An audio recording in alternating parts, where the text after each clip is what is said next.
We're talking with JP Ricciardi, the host of the Brushback Podcast. JP has worked in Major League Baseball for over 40 years, and including being GM of the Toronto Blue Jays.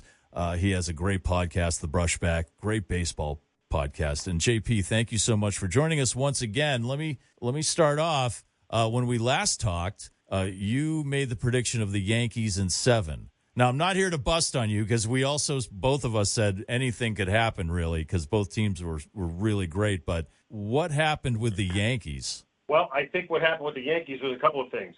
Their base running was atrocious. Their defense was atrocious. And they didn't get the starting pitching that I think that they were hoping to get. I think Rendon did not pitch well in Game 2. You know, Game 1 could have went either way, and it didn't go the Yankees' way, and that put them behind the 8 ball. But then Rendon came out and didn't pitch real well. And then the Dodgers just, you know, you have to give the Dodgers a ton of credit. They played really, really well. And, you know, when your big players step up and play really well in big games, you know, you have to give a team like the Dodgers credit. I think the one thing that the World Series continues to show out is the teams that have the players that do the little things always seem to find a way to win. You know, a perfect example was last night. Mookie Betts puts the ball in play to first base, and he beats Garrett Cole to first base, who doesn't cover the bag. Well, they're a contact club that puts the ball in play a lot. Mookie Betts comes up, sacrifice fly, game-winning run because he made contact. Freddie Freeman, high contact rate. I think the Dodgers beat the Yankees at a game that the Yankees struggled. I think the Yankees' ability to make consistent contact really came back to haunt them because they had a lot of strikeouts in this series. It was surprising to me because I really, you know, what you said about the Yankees pitching, I just thought they would, I really thought they would dominate. Not to mention Ohtani not being 100% either. But well, you know, the other thing is Ohtani didn't play well, but his teammates picked him up. Yeah. Judge didn't play well, and there was only a couple of guys who picked up the Yankee lineup. Volpe didn't play well till the last 2 games offensively. Soto and Stanton carried the team for the most part. Torres didn't do what he did in the earlier part in the playoffs. So the Yankee lineup really was down to 2, maybe 3 players. Rizzo was absolutely 0 in the whole series. They got nothing out of their catchers. So the Yankees in general, I think, didn't bring to the table what they were capable of. But I think here's another way to look at it. If they win last night's game with a 5-0 lead, now they're going back to L.A. with Rodon on the mound, and maybe his second start is better than his first start. I could have seen that series going to 7, but obviously last night their defense just crushed them and killed them. And look, in a short series, you got to do the little things. But I mean, a drop fly ball, yeah, and a simple play in the hole by Volpe, and then not covering first base. Those are simple plays that should be made. They weren't asked to make great plays. Right. And the Dodgers, you know what great teams do, took advantage of that. You never know how people are gonna. You listen. We've all been spoiled by the Patriots here, right?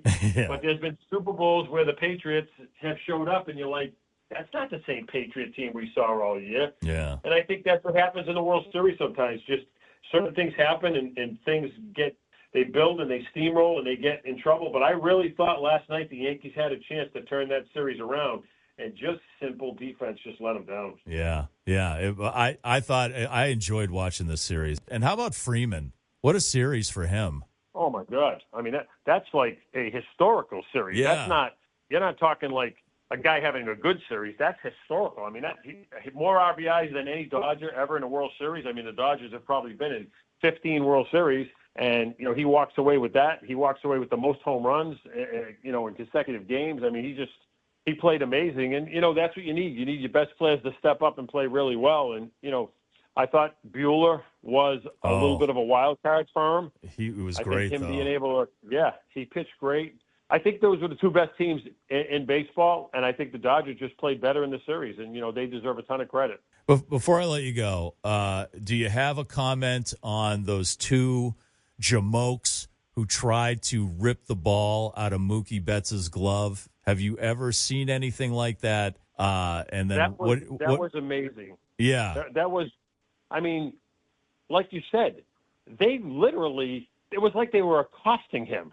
I mean, they were holding his wrist, opening up the glove, trying to pull, you know, swatting his hand as he came in. I mean, that's assault. Yeah, and he got mugged. He got mugged. He really, really did. I mean, And then I found out Gronkowski went to college with the guy and knew the guy. Yeah. How about that one? It kind of. Yeah, you know what? There's no place for that. Yeah. Our players have to feel safe. Any athlete has to feel safe, wherever they're playing. And I'm glad that, the Yankees took good care of it and did what they had to do. But there's no place for that in that game. No. You're a spectator. You're not part of the team. You're not helping at all. Nope. Yeah. Well, sports have gotten crazy like that. People, you go to every football game now and you go to every hockey game, Red Sox game, everybody has a uniform on. I really think they bought those uniforms. They think they're in the lineup. Yeah. I mean, next time you go to a sporting event, just look around and see how many uniform jerseys are out there. I mean, those things weren't even available when we were kids, but now you got. And there should be a rule. If you have a full-time job with benefits, you shouldn't be wearing someone's uniform. Leave it for the kids. Let the little kids enjoy it. Well, what's the cutoff age there, JP? What, 17, 18? Well, full-time job with benefits. Let's make it 26. That's when they take your kids off the insurance. That's great. When I see a 75-year-old guy walking around with a Gronkowski top on, I'm a little like, come on, buddy, huh? Well, I mean, there's nothing wrong with just wearing the jersey. You want to support your team. I mean, if you're wearing the pants and the hat and everything, and you got your glove, there's a problem there. But if you're just wearing the jersey, that's okay, right? You want to support your players, support your team. Go buy a sweatshirt. He's not having any of that.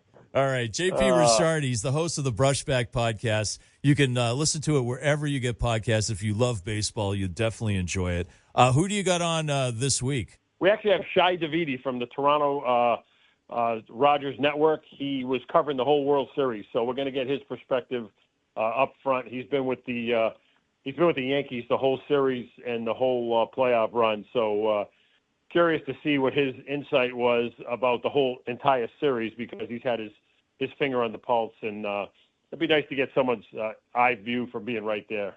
Awesome. JP Ricciardi, again, thank you for your time as always. We appreciate it. All right, Mike. Take care.